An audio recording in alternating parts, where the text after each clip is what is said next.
Hello everyone, I welcome you at the platform of mandarin academy. आप सभी के लिए आज हम एक नई सीरीज़ स्टार्ट कर रहे हैं और ये सीरीज़ है वो जो आरपीएससी के द्वारा जो आपके इंटरव्यू कंडक्ट करवाए जा रहे हैं और जो आगे आने वाले आरएस के इंटरव्यू होंगे उसमें हम आपकी किस प्रकार से सहायता कर सकते हैं और हम आपको एक ऐसा पाथ दिखाएंगे जिस पाथ के माध्यम से आपको जो सक्सेस अचीव होनी है वो सक्सेस आपका लास्ट माइलस्टोन बने। और जिस ड्रीम के साथ आपने इस अपनी प्रिपरेशन को स्टार्ट किया था, राजस्थान के अंदर कहते हैं कि जो आरएस की एक सर्विस होती है वो एक ड्रीम सर्विस है और इसको हासिल करने के लिए एक कैंडिडेट, एक स्टूडेंट 5-5 साल 6 साल इसकी मेहनत करता है, बार बार एग्ज़ाम की तैयारी करता है। और चूँकि एक चीज़ आप ध्यान रखिए कि हमारे यहाँ पे जो आरएस का एग्ज़ाम है उसकी वैकेंसी 3 से 4 साल में आती है, तो ऐसे मौके एक सीरियस कैंडिडेट की लाइफ में बार बार नहीं आते। तो मेरा आपसे एक निवेदन है कि इन सभी चीज़ों के लिए आप समय से तैयारी करें और कहीं पर भी अपने आप को ढीला ना छोड़ें जिससे आपकी सफलता में कोई रुकावट हो। यहाँ एक और चीज़ आपको समझने की इम्पोर्टेंट चीज़ है कि आपको यहाँ पे गाइड करने वाले बहुत लोग मिलेंगे, हर तरफ रास्ते जाएंगे और वही रास्ते घूम फिर के आपको बीटिंग अराउंड द बुश वाला काम हो जाता है। आप एक परफेक्ट पाथ को ना चूज़ करते हुए उसकी बात मानी, इसकी बात मानी, और इन सारी बातों से होता क्या है, घूम फिर के आप उन्हीं चीज़ों को बार बार सीखते हैं, अपने स्कोप को वाइड नहीं करते हैं। और एज ए सिविल सर्वेंट, एक प्रशासनिक अधिकारी बनने के लिए आपका जो होराइज़न है, आपकी जो सोच है, उसके अंदर एक 360 डिग्री और त्रिआयामी एक दृष्टिकोण होना चाहिए जिससे आप आने वाली समस्याओं को उसके बारे में विचार कर सकें। आप ये मानिए आप खुद एक प्रशासनिक अधिकारी है, उसके बाद कई बार ऐसी अनसीन फॉरसीन सिचुएशन होती है जिसको आपको टैकल करना है और ये प्रैक्टिकल लाइफ में होता है। तो इन सारी चीज़ों के लिए ही हम आपके लिए इंटरव्यू में किस प्रकार आपको हेल्प करें ये आपके लिए लेके आए। तो सबसे पहले आप ये देखिए कि क्या आप सीरियस हैं। अगर आप सीरियस नहीं होते तो आप इंटरव्यू की स्टेज पे नहीं पहुंचते, इसमें कोई दो राय नहीं है। परंतु फिर भी कई बार क्या होता है कि ये जो हमारा एग्ज़ाम है वो 3 स्टेजेस का है, इसमें प्री, मेंस और इंटरव्यू है। और कई बार प्री एग्ज़ाम देने के बाद कई कैंडिडेट्स खुश हो जाते हैं कि भाई मेरा तो प्री क्लियर हो गया, अब तो मैंने ये हासिल कर लिया, वो हासिल कर लिया। और इसमें क्या होता है कि वो उन लोगों से पीछे रह जाता है जिन्होंने अपना ध्यान मेंस के ऊपर फोकस कर लिया था, क्योंकि मेंस तो नेक्स्ट स्टेज है। और जब मेंस क्लियर होने के बाद तो मैंने कई स्टूडेंट्स को देखा है वो तो ऐसे हर्षोल्लासित हो जाते हैं, दोस्तों के साथ ऐसे हो जाते हैं कि यार अब तो बस निकल पड़ी अपनी, अपना सब कुछ हो गया। परंतु ये याद रखिए, half work done is not complete. और एक जर्नी तभी सक्सेसफुल होती है जब उसका लास्ट माइल आप अचीव कर लो। तो इस जर्नी में आपका लास्ट माइल कभी तब अचीव होगा जब आपका इंटरव्यू सक्सेसफुल होने के बाद रिजल्ट आ जाए। इससे क्या होता है, तब आपको एक लग सकता है कि हाँ भाई मैंने कुछ हासिल कर लिया है, तब आप बिल्कुल खुशी के हकदार। उससे पहले आपको सीरियस होकर अपनी तैयारी को मजबूत करना है। तो हमें उन बेवकूफ़ लोगों की तरह नहीं हो जाना है कि जो बीच रास्ते में ही इतने खुश हो जाएं। हालांकि वो एक रिलैक्सेशन की फेज़ होती है कि आप 2 दिन 3 दिन 4 दिन का ब्रेक लेकर के अपने माइंड को रिफ़्रेश करें और ख़ुद को एक नए जोश के साथ दोबारा अपने नेक्स्ट स्टेज के लिए तैयारी में लगें। ऐसा नहीं होना चाहिए कि आप उन्हीं आधे रास्तों में खुश होकर के अपने जो मेन मकसद है उससे भटक जाए। अब देखिए, आरएस का जो एग्ज़ाम है वो एक लंबा समय लेता है। आपको पता है कम से कम तो 3 से 4 साल लगते ही लगते हैं। तो आप देखिए, जब इतने लंबे समय तक आपको बनना है तो सबसे पहले तो आपको खुश रहना होगा। इस मोमेंट को एंजॉय करो आप, कि जो ये तैयारी है ये मेरी लाइफ का एक बहुत इंपॉर्टेंट फेज़ है। जब तक आप इस मोमेंट को एंजॉय नहीं करोगे आपको नहीं लगेगा कि हाँ मैं कहाँ फंस गया, मेरे ये तो पता नहीं कब होगी, कैसे होगी। मेरे देखो वो दोस्त क्या करने लग गए, वो ये जॉब करने लग गया, उसने ग्रुप डी की ज्वाइन कर ली, किसी ने ग्रुप सी की कर ली। ये देखो, ये सारी चीज़ें उस वक्त ज़ीरो हो जाती है जब आप खुद एक प्रशासनिक अधिकारी बनते हो, तब आपको लगता है। लेकिन तब आपकी सोच इतनी मैच्योर होनी चाहिए, आपको वो चीज़ें दिखाई नहीं देगी। आप ये देखिए, इस जर्नी के लिए आपने काफ़ी हार्डवर्क किया है और आपको वो हार्डवर्क अपना कंटिन्यू करना है। आप उस हार्डवर्क को छोड़ नहीं सकते। नेक्स्ट, जब आप प्री और मेंस जैसे एग्ज़ाम क्लियर करते हो, इसका मतलब जो आपने हार्डवर्क किया है, जो आपने अपने अतीत के वो 2 साल 2.5 साल एफर्ट्स करके निकाले हैं, तो आप उन चीज़ों को याद करो। क्योंकि जब आप उस कष्ट को याद करोगे तो आपको लगेगा इतनी मेहनत करने के बाद आज यदि मैं आगे और मेहनत ना करूं ये तो गलत है। तो आपके अंदर एक मोराल, एक बूस्टअप, एक मोटिवेशन अंदर से आएगा। कई बार कहते हैं ना यार कुछ ऐसा बताओ सर जिससे मोटिवेशन मिले। कई स्टूडेंट्स कहते हैं सर आज तो ऐसी कोई बात बता दो जिससे ऐसा मोटिवेशन मिले कि कम से कम एक हफ्ता तो हम रुके ही ना। देखिए मोटिवेशन जो होता है सबसे अंदर से खुद के एक इंसान के अंदर एक फायर होनी चाहिए। तो हर स्टूडेंट चाहे वो मेल हो फीमेल हो उसको अपने अंदर एक ऐसी आग पैदा करनी होगी कि जिससे वो अपनी तैयारी को बूस्टअप करे। आप कई बार आपने देखा आप अपना टाइम पास करते हो, मोबाइल पे स्क्रॉलिंग करते हो, यूट्यूब के वीडियोस देखते हो, शॉर्ट्स देखते हो, इंस्टाग्राम पे करते हो। आप उन चीज़ों को कुछ टाइम के लिए अवॉइड करो, क्योंकि वो चीज़ें क्या कर रही है, वो चीज़ें आपके हार्डवर्क को डेविएट कर रही है। और ये चीज़ें तभी हो सकती है जब आप अपने अतीत को याद करो, किस तरह आपने किताबों के पन्ने पलटे, किस तरह आपने वीडियो सीरीज़ को, लेक्चर को 24-24 घंटे 48-48 घंटा में आउटपुट के साथ कंप्लीट किया। वो जो समय आप अपने इन बाकी चीज़ों पे निकालते हो उससे बेटर है आप कोई डिबेट डिस्कशन देखो, उससे बेटर है कि कोई जो चर्चाओं में चल रही है उस एडिटोरियल को आप एनालिसिस को देखो। इन चीज़ों से क्या होगा, आपकी सोच बिल्डअप होती है। इस अतीत को जरूर याद रखें कि लास्ट 2 से 3 सालों में आपने कितना संघर्ष किया है, तभी आपको एक अंदर खुद के अंदर एक सेल्फ कॉन्फिडेंस आएगा। और सेल्फ कॉन्फिडेंस बहुत इंपॉर्टेंट है। एक चीज़ हमेशा याद रखिए, किया हुआ काम वो ज़्यादा, जो हमारे एफर्ट्स हैं वो मोर इम्पॉर्टेंट देन है वर्ड्स। मैं आपको कितना भी समझा लूँ इससे इतना इफेक्ट नहीं पड़ेगा जितना आपके खुद के अंदर ये चीज़ आएगी कि मुझे ये चीज़ को हासिल करना है। और इन चीज़ों को हासिल करने के लिए ही आपको अपने डेडिकेटेड एफर्ट्स देने हैं। ये आप किस प्रकार दे सकते हो, मैं आपको ज़रूर उसका पाथ बता सकता हूँ, आपको राइट अप्रोच दे सकता हूँ। क्योंकि जर्नी से जब कोई इंसान निकलता है वही आपको सही पाथ दिखा सकता है। तो आप ये देखिए, इन एफर्ट्स में एक तो याद रखिए कि प्रीलिम्स है।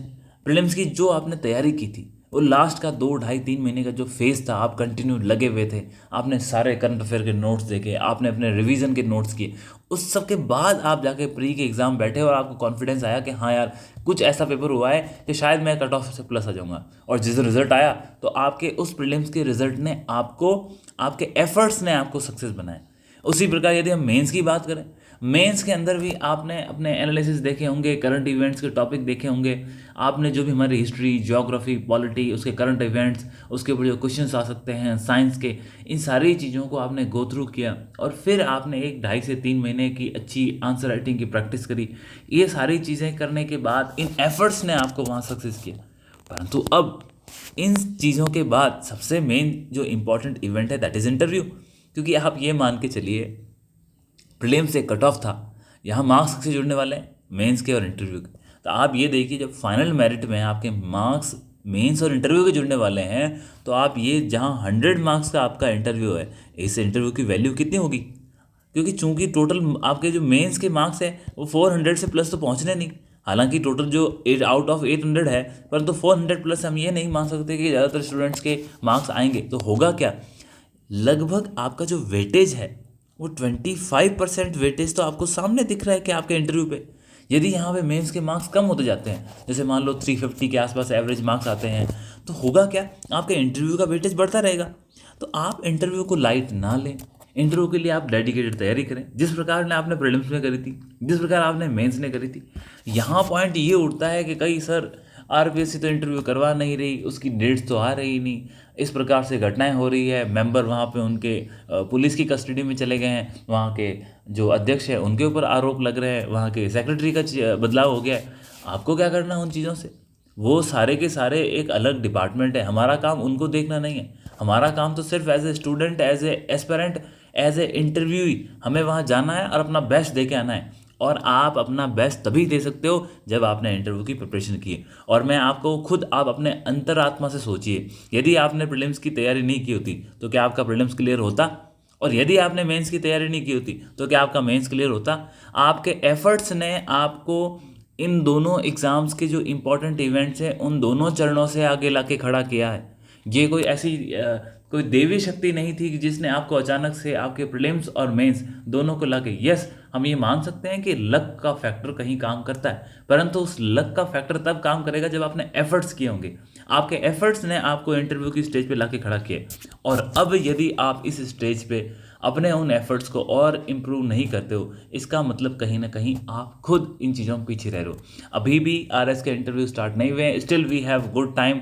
और काफ़ी लोग जो एक्चुअली कई स्टूडेंट्स जो हमारे भी स्टूडेंट्स हैं उनकी हालत देख के हमें लगा, हमें ये एक एस्पायरेशनल वीडियो भी लाना पड़ा और हम आपकी कैसे इसमें हेल्प कर सकते हैं। तो एक डेडिकेटेड इंटरव्यू के लिए प्रोग्राम मैं इसलिए लेके आ रहा हूँ। क्यों लेके आ रहा हूँ?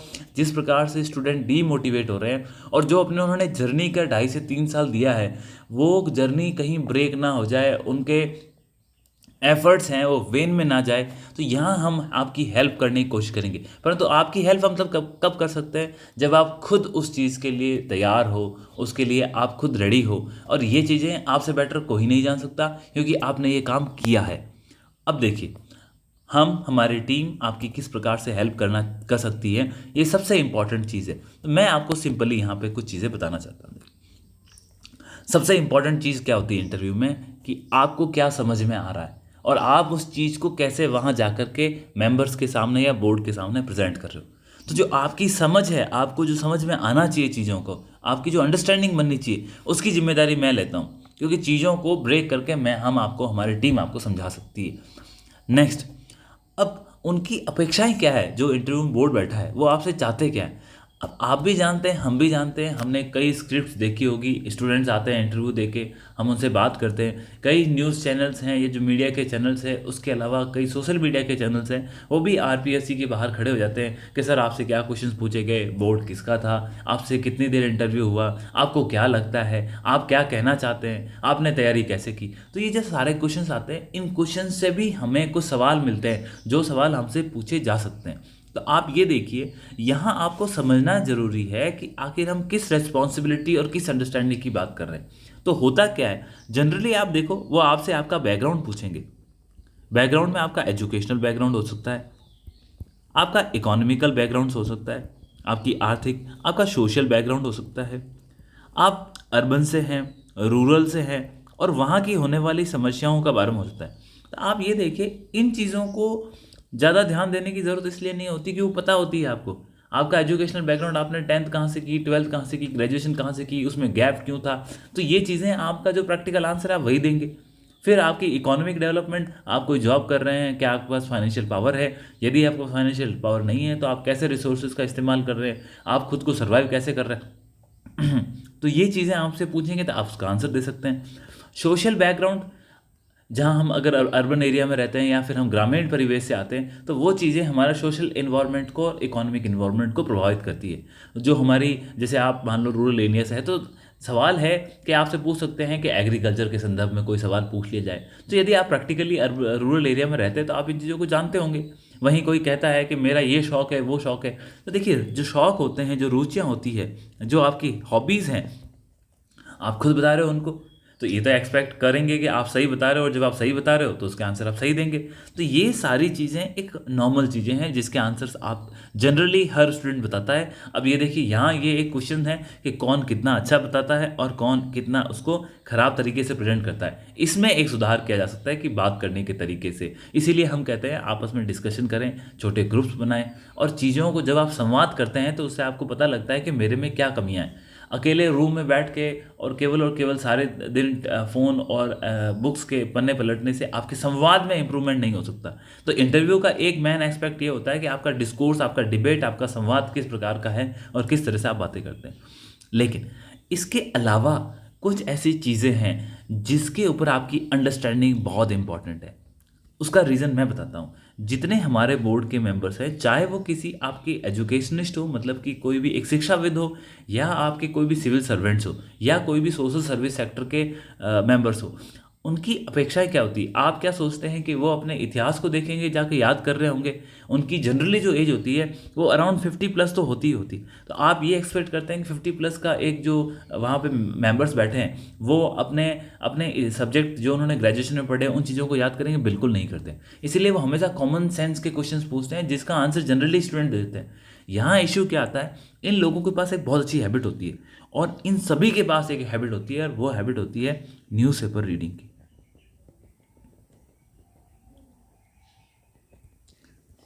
अब ये देखिए, वो न्यूज़पेपर रीड कर रहे हैं, इसका मतलब ये नहीं है कि जो वो न्यूज़पेपर रीड कर रहे हैं उस न्यूज़पेपर में केवल और केवल द हिंदू है, या इंडियन एक्सप्रेस है, या फिर उसके अंदर आपका दैनिक भास्कर है, या राजस्थान पत्रिका, या अमर उजाला है। ऐसा कोई ज़रूरी नहीं है। किस मेंबर की, किस बोर्ड के टीचर की, जो वहाँ शिक्षाविद आ रहे हैं उनकी, वो कौन सा न्यूज़पेपर पढ़ते हैं, ये उनकी चॉइस है। ये आप कभी भी डिसाइड नहीं कर सकते, ये आपके ऊपर है भी नहीं कि आप उन चीज़ों को कंट्रोल कर सकते हो।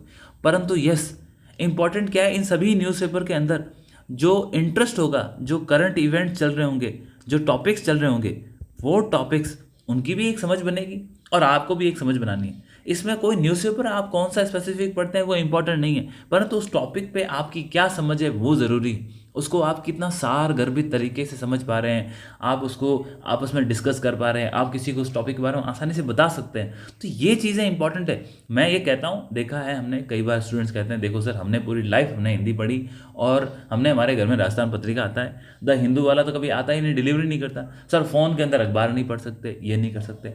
और ये सच है, कई बार अखबार पढ़ने के बाद भी हो सकता है आपको वो टॉपिक समझ में नहीं आए, तो फिर वो अखबार पढ़ने का कोई मकसद भी हल नहीं हुआ।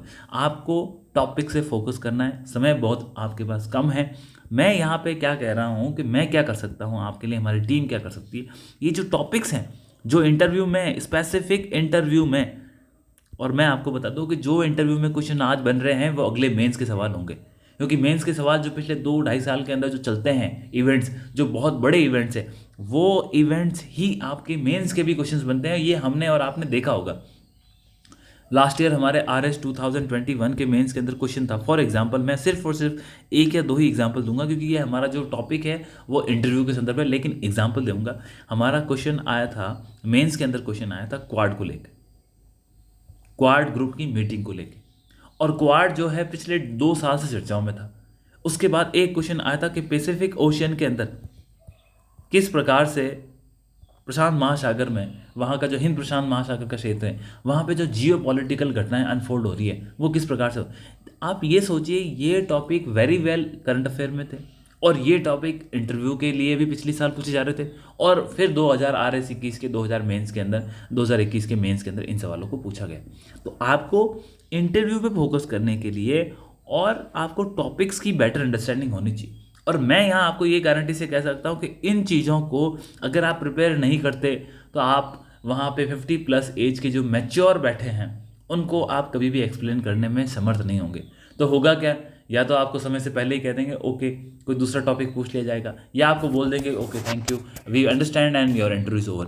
तो देखिए, इसके लिए बेटर है आप इस पार्ट को तैयार करें, बेसिक बैकग्राउंड आपका आपको पता होगा और उसके आपके जनरल आंसर्स ही एक्सपेक्ट करते हैं। वो कोई ये नहीं चाहता है कि नहीं साहब आपने ट्वेल्थ और ग्रेजुएशन के बीच में 1 साल का गैप क्यों लिया, आपसे नॉर्मल पूछ रहे हैं, आप बता दीजिए XYZ रीज़न। उसमें उन्होंने आपका कोई ये निष्कर्ष नहीं निकालना यार इसने ये सोच के नहीं किया होगा, इसने ये सोच के नहीं हो गया, लेकिन आपसे पूछा कि हमने देखा कि जम्मू एंड कश्मीर के अंदर भारत G20 का सम्मेलन करवा रहा है, वहाँ पे उसकी एक ग्रुप की मीटिंग करा, क्यों करवा रहा है? आपको पता ही नहीं है कि G20 की मीटिंग जम्मू कश्मीर में भी हो रही है, और आपको यही नहीं पता कि G20 की मीटिंग के अंदर वहाँ भारत क्यों करा रहा है, क्या पर्पज़ है। ये चीज़ें आप जब न्यूज़पेपर के एडिटोरियल डिस्कशन पढ़ेंगे तब आपको समझ में आएगा। इन टॉपिक्स पे आपका इन डेप्थ एक खुद का एनालिसिस बनेगा। आपसे पूछ लेते हैं कि राजस्थान राइट टू हेल्थ लेके आया और हमने देखा कि डॉक्टर ने प्रोटेस्ट किया, आप तो मुझे ये बताओ, इन दोनों को बैलेंस करके बताओ, क्या डॉक्टर सही थे और क्या सरकार की मंशा गलत थी? जब आपको दोनों व्यूज़ अच्छे से पता होंगे, आप पूछ लें अच्छा यार राजस्थान के अंदर राइट टू हेल्थ लेके आ रहे हैं, आप ये बताओ इंडिया के अंदर ऐसा कौन सा स्टेट है जो और हेल्थ को ऐसे एफर्ट लेके आया और आपको उसके बारे में जानकारी नहीं है। हालांकि राजस्थान पहला स्टेट है, इसका मतलब ये नहीं कि दूसरे राज्यों ने कभी प्रयास नहीं किया होगा। और आपसे यही पूछ लें आखिर हम राजस्थान के अंदर राइट टू हेल्थ लेके आए, हमने विश्व के और कौन से मॉडल है जिनकी स्टडी की? ये वेरी वेल कनेक्टेड है आपके इंटरव्यू से।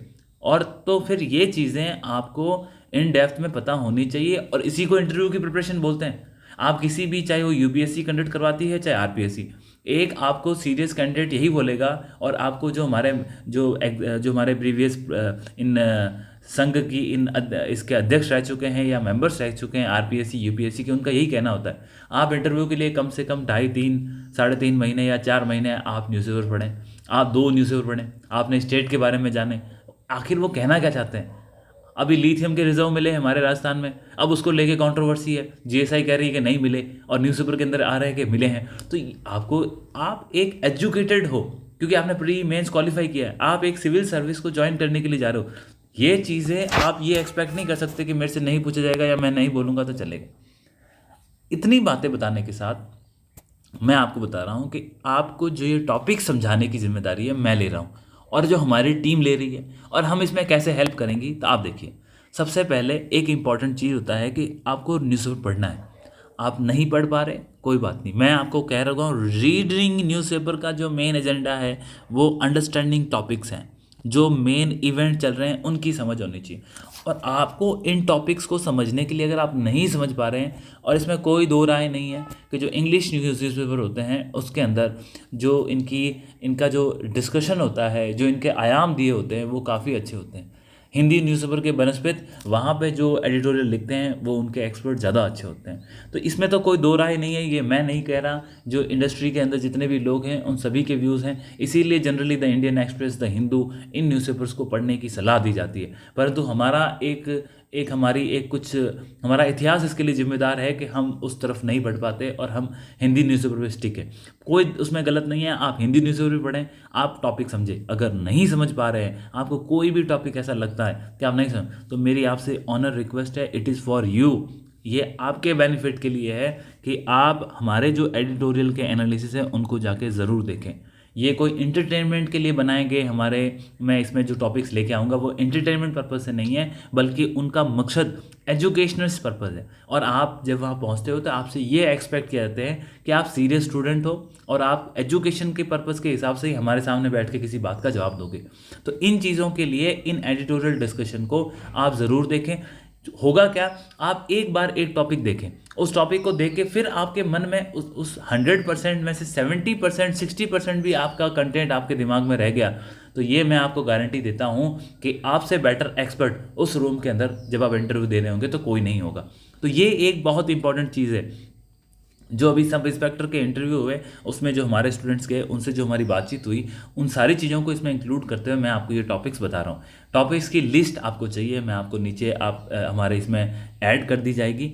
परंतु फिर भी मैं ये कहता हूँ कि आप हमारे इसी आरपीएससी की जो इंटरव्यू सीरीज़ है इसी के टॉपिक्स देखें। मैंने क्या किया है कि लास्ट 1 से 1.5 साल के जो टॉपिक्स इसके अंदर आ रहे हैं, जो करंट में चल रहे हैं, इन्हीं टॉपिक्स के ऊपर हमने डिस्कशन किया है और उसको आपको एक्सप्लेन किया है, इंक्लूडिंग ऑल द एस्पेक्ट। हमारा कॉन्स्टिट्यूशन क्या कहता है, इसके रेपरकशन क्या होंगे, इसके पॉजिटिव क्या है, इसके नेगेटिव क्या है, इसका वे फॉरवर्ड क्या निकल सकता है, सरकार की मंशा क्या थी, सिविल सोसाइटी क्या कहती है। इससे होता है कि आपका एक हॉलिस्टिक अप्रोच बन जाएगा। 360 डिग्री का आयाम से आप सोचोगे, और यही चीज़ उनको चाहिए होती है। वो ये देखना चाहते हैं कि आपकी सोच कितनी स्टेबल है। कल को आपके सामने ऐसा कोई विवाद आ जाएगा, यदि आपकी सोच डेवलप नहीं होगी तो वो आप काम नहीं कर पाएंगे। इसीलिए आप न्यूज़पेपर पढ़ें, नहीं पढ़ पा रहे तो आप इन टॉपिक्स को स्किप नहीं कर सकते। And I can assure you, यदि आप ये टॉपिक छोड़ के जाते हैं तो आप ये मान के चलिए आपने अपने इंटरव्यू की प्रिपरेशन को लाइट में लिया है और आपने उसको सही ढंग से नहीं किया। मैं मान सकता हूँ कि काफ़ी समय हो गया है, इंटरव्यू का डिक्लेरेशन नहीं आया है, तो जो स्टूडेंट्स हैं वो काफ़ी डीमोटिवेट हो रहे हैं। परंतु आपको दोबारा मोटिवेशन इसलिए दे रहा हूँ कि एसआई के इंटरव्यू इस माह के एंड में ख़त्म है, तो आपके इंटरव्यू तो आप ये समझ लीजिए कि स्टार्ट ही हो रहे हैं। तो जब ये इंटरव्यू स्टार्ट हो रहे हैं, आप उसकी बेसिक प्रिपरेशन चला के रखें और इसको फाइनल ही मान के चलें। ये 360 डिग्री अप्रोच में आप किसी भी एक वीडियो को गो थ्रू करेंगे तो आप समझ जाएंगे।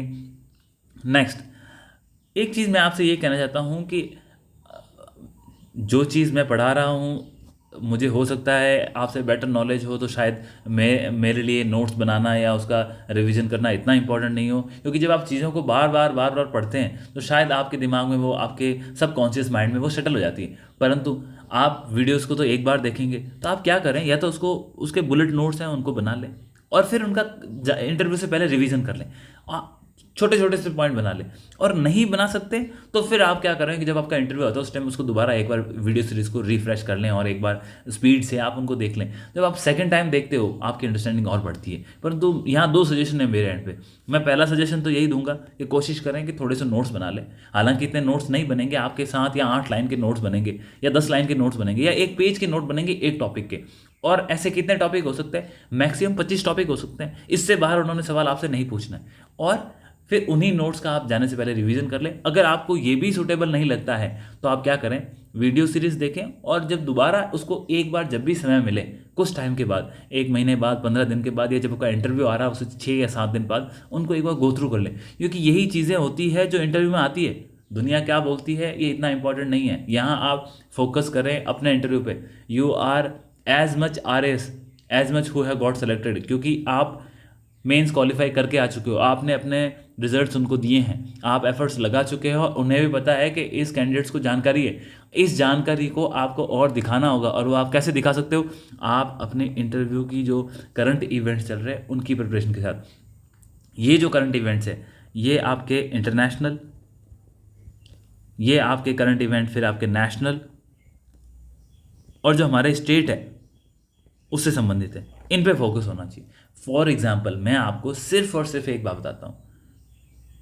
कल एक अनाउंसमेंट होती है, उस अनाउंसमेंट के अंदर क्वाड क्वाड आप जानते हैं एक क्वाड्रिलेटरल ग्रुप है जिसके अंदर यूएसए, इंडिया, ऑस्ट्रेलिया, जापान, ये 4 देश हैं इस क्वाड ग्रुपिंग के मेंबर हैं।